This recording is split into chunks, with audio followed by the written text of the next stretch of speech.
going on, Boston? It's your girl T Whitlow. I'm back in full effect.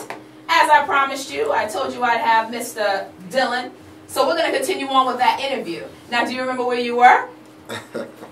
Let's see how good your memory is. Oh, babe. Yes, you. Where were we? We was finishing off about the Hoods DVD, I think it was. And how it grew legs and took off, and it kind of gave you this voice. Definitely. So let's continue talking about that. Besides the Hoods DVD, what else have you done thus far that's pretty much solidified you as your MySpace says, Boston Dillan? First of all, it's Dillan. Definitely, I always go by that. A lot of people always call me Boston Dillan because of the MySpace. And you know, with MySpace, I just need to clarify that. You know, with the MySpace, sometimes when you type in a name, someone else might have that name, so you have to resort to a new name. Yes. So that's where the Boston Dillan comes from. But first off, like, I mean, after I did the Hoods DVD, pretty much, I was grinding with my homeboy Littles from New York.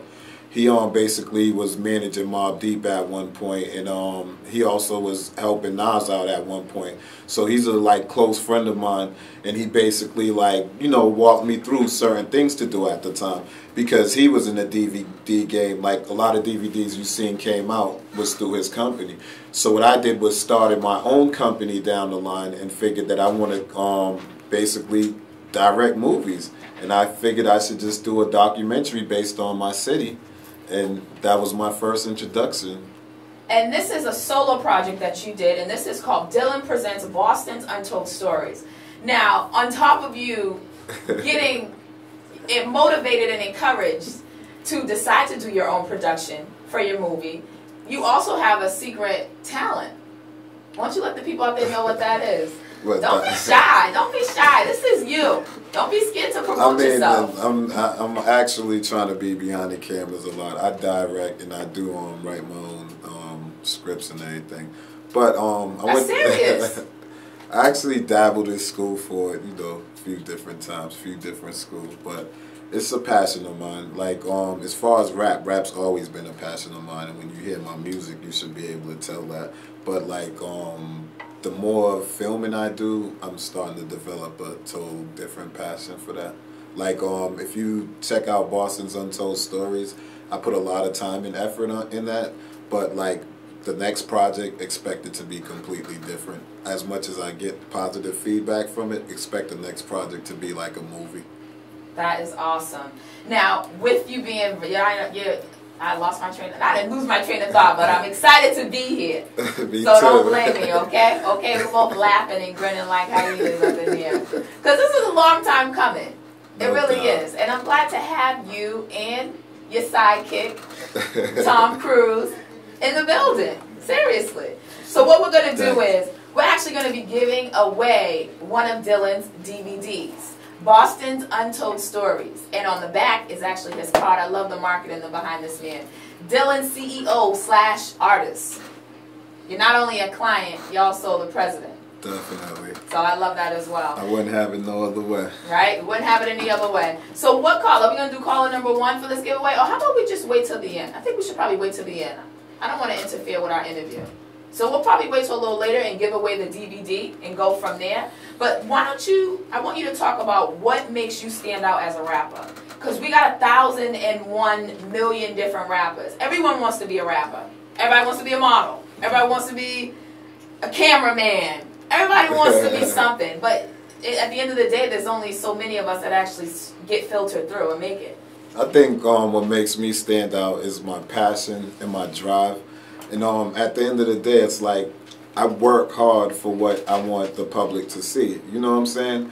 And it's like it comes easy to me as being me, but like to really project the image where you're not like I have no beef with any rappers, local or anywhere else. My thing is I want everyone to succeed. I feel like there's so much energy and positive energy in Boston that we could all make it as a whole. Matter of fact, shout out my man Smoke. Today me and Smoke was on the phone for a while, and that's what we was going back and forth because we knew each other forever. But like we haven't done a song or anything. But like no one would know that we're really cool. You know what I'm saying? Yeah. So it's like, I think with me, what makes me stand out is I just want everybody to make it. I support, like right now, my, excuse me, in my email, I probably have like 6 to 7 tracks from different rappers that I gotta, like, you know, we're gonna do a song together or whatever. And that's just based out of love. Dudes call me like, yo, how much you want to get on? I don't want nothing. Know what I'm saying? That's real. I mean, eventually I'm a charge. Don't get that. But to dudes who, you know, it's some dudes who's young who, like,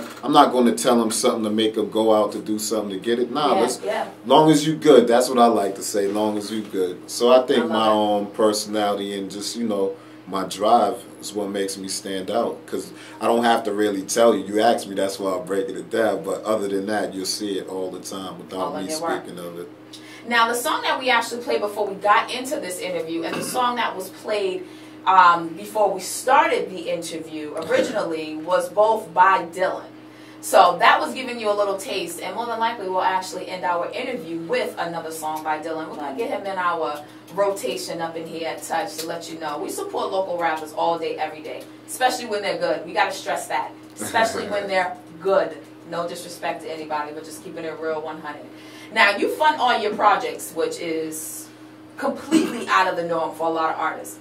A lot of artists don't even have a window to, you know, a pot to, or a window to throw out of. And you literally fund everything from your videos to your studio sessions to the movie that we shot out early, Boston's Untold Stories by Dillan, to CD duplication. I mean, literally everything. Yeah. So why don't you talk about some of the trials and tribulations of that? I mean, I feel a lot of people could do it, and that goes back to your passion. Like, I wanted this to be out so bad, and I knew that, like, if I run around, I have a certain look to me, my package is going to have a certain look to it, too. I'm not going to run around in Gucci shoes all day and then my package look like I paid like $10 to put it together. So I'm going to like take the time out to slow back from a few things that I regularly indulge in to make sure that I put my own money in myself, because that shows that I believe in who I am and what my work is. Because if you're not, if you can't put your own money in yourself, what is going to like make someone else put their money into you? You know what I'm saying? Exactly. So you got to. I think it starts off with any artist taking the initiative to step up and say, "Hey, I'm gonna put my CD out myself because it needs to be heard." That's how much I feel that y'all needed to see that DVD and that CD. That's why. I can respect that. when it's fueling in your soul and your blood, you got to get it out. And I'm glad that you did. You know what I mean? Sometimes people have hidden talents and they kind of overlook them. They feel that, you know what, I can't do that. It can't be done. So I'm glad that you went against the grain and made that happen.